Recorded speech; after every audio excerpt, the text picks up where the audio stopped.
শনিবার মেয়েকে পড়া থেকে ফিরিয়ে আনার সময় দেখতে পেলাম এক দাদা আমাদের ছোটবেলাটাকে উস্কানি দিচ্ছেন।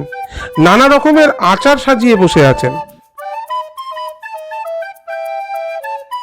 নস্টালজিয়ার কামড় খেয়ে নিয়ে নিলাম কুলের আচার।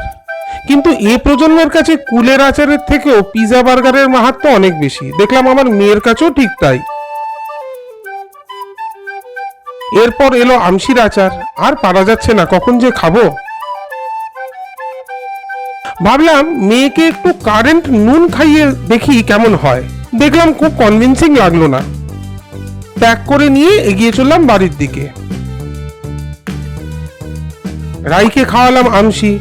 রিয়াকশন পুরো 10-এ 10, কিন্তু অন্যজনের খুব একটা পছন্দ হলো না। আচ্ছা, বলে সরস্বতী পুজোর আগে নাকি কুল খেতে নেই। আমি যে খেয়ে নিলাম, কি হবে?